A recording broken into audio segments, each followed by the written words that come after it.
مجھے شوگر کا مرض پہلے لاحق ہوا تھا یا صحافت کا عارضہ، میں آج تک یہ فیصلہ نہیں کر سکا۔ تاہم یہ طے ہے کہ یہ دونوں امراض لا علاج ہیں۔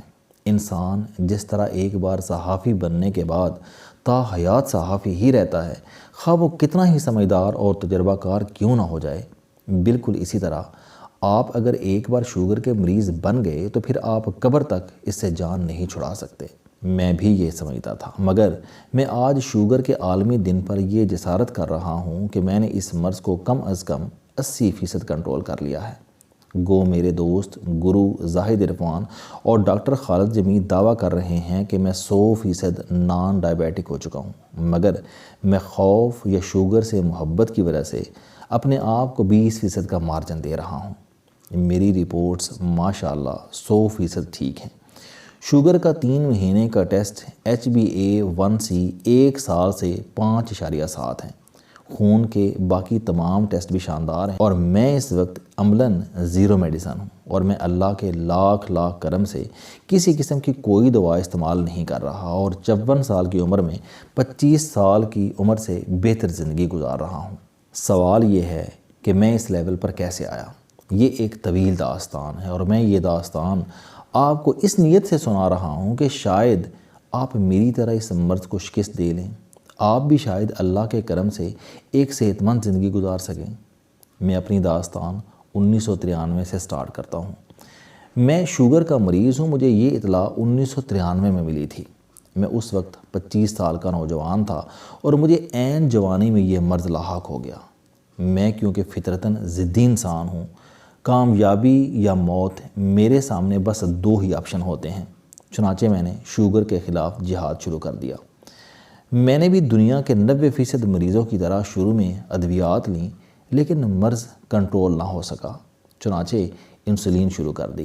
20 سال انسولین لگاتا رہا، اور انسولین، فوڈ مینجمنٹ، ایکسرسائز اور پازیٹیو تھنکنگ سے جیسے تیسے شوگر کے برے اثرات سے بچتا رہا۔ لیکن پھر اس مرض کے اثرات نظر آنے لگے۔ زیادہ اور طویل واک کی وجہ سے گھٹنوں میں درد ہو گیا اور چلنے پھرنے میں دقت ہونے لگی۔ ٹانگوں اور پاؤں کو خون سپلائی کرنے والی وینز بھی دب گئیں، چنانچہ میں پتلون نہیں پہن سکتا تھا۔ میرے پاس کھلے ٹراؤزرز اور شلوار قمیض کے علاوہ کوئی آپشن نہیں تھا۔ میری دونوں آنکھوں کا ریٹنا بھی متاثر ہونے لگا، مجھے دھندلا نظر آتا تھا۔ میرے چہرے کی سکن بھی بری طرح تباہ ہو گئی اور میں اچھا خاصا فٹے منہ ہو گیا۔ میں اب گھٹنوں اور کولیسٹرول کی ادویات کھانے پر بھی مجبور ہو گیا، اور مجھے آنکھوں میں انجیکشن بھی لگوانا پڑ گئے، اور میری واک بھی بند ہو گئی۔ میرے پاس صرف 2 آپشن تھے، میں مرض کے ہاتھوں میں سرنڈر کر دیتا یا میں نئے سرے سے اس کے ساتھ جنگ شروع کر دیتا۔ میں کیونکہ فطرتاً ڈھیٹ اور ضدی ہوں، لہٰذا میں نے نئے سرے سے جنگ کا فیصلہ کر لیا۔ میں نے شوگر کو دوبارہ پڑھنا شروع کیا تو پتہ چلا کہ امریکہ اور یورپ میں انقلاب آ چکا ہے۔ ہزاروں لوگ شوگر سے مستقل جان چھڑا کر ایک صحت مند زندگی گزار رہے ہیں۔ مجھے پتہ چلا کہ doctor Jason Fung, doctor William Davis اور ڈاکٹر ایرک برک نام کے ڈاکٹرز ہزاروں لوگوں کی زندگیاں بدل چکے ہیں۔ کیٹو ڈائٹ، لو کارب اور انسولین ریزسٹنس کے نام سے نئی تھیوریاں آ چکی ہیں۔ بھارت میں بھی درجنوں ویلنس سینٹرز لوگوں کو ٹریننگ دے کر انہیں شوگر فری بنا رہے ہیں۔ میں پڑھتا گیا اور میری آنکھیں کھلتی چلے گئیں۔ پاکستان میں ڈاکٹر خالد جمیل نے اس پر کام کیا تھا، یہ گردوں کے سرجن ہیں، یہ خود بھی شوگر کے مریض تھے۔ ڈاکٹرز نے انہیں بھی جواب دے دیا تھا، لہٰذا یہ بھی لو کارب اور کیٹو ڈائٹ پر شفٹ ہوئے اور شوگر کے عذاب سے باہر آ گئے۔ ڈاکٹر صاحب نے اب اپنے آپ کو دوسروں کی رہنمائی کے لیے وقف کر دیا۔ میرا ان سے رابطہ ہو گیا۔ اس دوران زاہد عرفان سے بھی ملاقات ہوئی، یہ بھی خوفناک شوگر کے بعد فری شوگر زندگی گزار رہے ہیں۔ میں نے انہیں گرو کا خطاب دیا اور پھر ان دونوں کی مدد سے کام شروع کر دیا۔ شوگر ریورسل کا فارمولہ بہت آسان ہے۔ ہم لوگ اناج زیادہ کھاتے ہیں۔ ہماری خوراک روٹی، چاول، دالوں، چینی اور کوکنگ آئل پر مشتمل ہوتی ہے، اور یہ 5 چیزیں sugar, blood pressure, uric acid, جوڑوں کا درد اور موٹاپا پیدا کرتی ہیں۔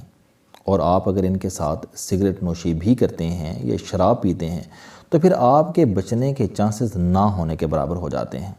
میں اللہ کے رحم سے شراب اور سگریٹ سے پوری زندگی محفوظ رہا، لہٰذا میرا ایشو صرف خوراک تھی۔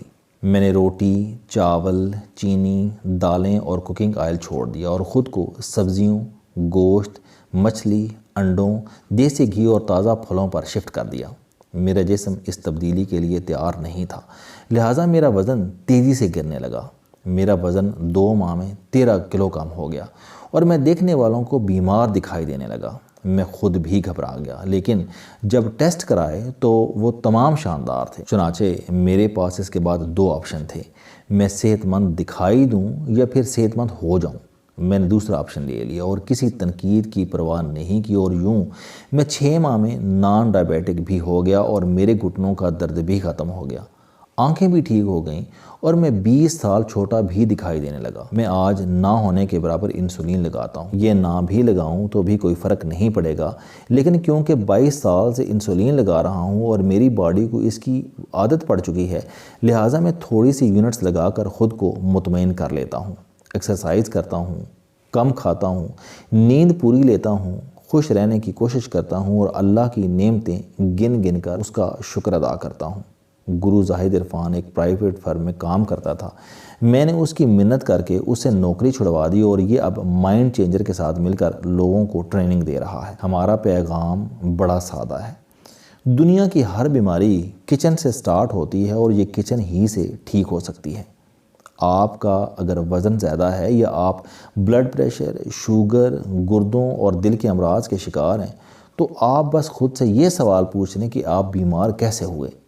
آپ چند لمحوں میں بیماری کی جڑ تک پہنچ جائیں گے۔ یقین کریں 90% امراض کچن سے ہی سٹارٹ ہوتے ہیں اور یہ کچن ہی سے ختم ہوتے ہیں، لہٰذا آپ کو میدانوں اور پارکوں میں پاگلوں کی طرح دوڑنے کی ہرگز ضرورت نہیں۔ آپ بس خوراک کو کنٹرول کر لیں، آپ کی تمام بیماریاں کنٹرول ہو جائیں گی۔ انسان کے پاس 2 آپشن ہوتے ہیں، یہ خوراک اور ایکسرسائز سے بیماریوں کو کنٹرول کر لے یا پھر یہ ادویات کھاتا رہے۔ پہلے آپشن میں آپ کی کوالٹی آف لائف بہتر ہو جاتی ہے، جبکہ دوسرے آپشن میں آپ کی ادویات بھی بڑھتی رہتی ہیں اور آپ کی کوالٹی آف لائف بھی دن بدن گرتی چلی جاتی ہے۔ آپ آج سے 70-80 سال پیچھے چلے جائیں، آپ کو لوگ سادہ کھانا کھاتے اور کھیتوں میں کام کرتے نظر آئیں گے۔ اس زمانے میں پورے شہر میں 1 ڈاکٹر ہوتا تھا، لیکن آج ہر گلی میں 10 ڈاکٹرز ہیں اور ہم میں سے ہر شخص شام کو کیمسٹ سے دعائیں خرید کر گھر آتا ہے۔ کیوں؟ آپ نے کبھی سوچا؟ میرے والد نے ایک دوائی شروع کی تھی اور وہ انتقال سے قبل 16 دعائیں کھا رہے تھے اور ان کی صحت بھی بد سے بدتر ہوتی چلی جا رہی تھی، لہٰذا آپ کے پاس ایک ہی آپشن بچتا ہے، آپ دعائیں کھائیں یا پھر خوراک کو دوا بنا لیں۔ میرا مشورہ ہے کہ آپ اپنا علاج کچن اور ڈائننگ ٹیبل پر کریں، اور اگر اس کے باوجود کوئی کسر رہ جائے تو پھر ایکسرسائز کریں، آپ کی زندگی بدل جائے گی اور میں خود اس کی مثال ہوں۔ السلام علیکم، آپ اسٹوڈنٹ ہیں، کوئی جاب کرتے ہیں، کاروبار کرتے ہیں یا پھر آپ گھریلو زندگی گزار رہے ہیں، اگر آپ اپنی زندگی کو بدلنا چاہتے ہیں تو اس چینل علم دوستی پر آپ زندگی میں کامیابی کے لیے جاوید چوہری صاحب کے موٹیویشنل، سوشل، سیلف ڈسکوری سے ریلیٹڈ اور صحت سے متعلق بے شمار کالم سن سکتے ہیں۔ میرا دعویٰ ہے کہ یہ چینل آپ کی زندگی بدل دے گا۔ اس چینل کا مقصد اچھی باتیں معاشرے میں پھیلانا ہے اور اچھی بات کو دوسروں تک پہنچانا صدقہ جاریہ ہے۔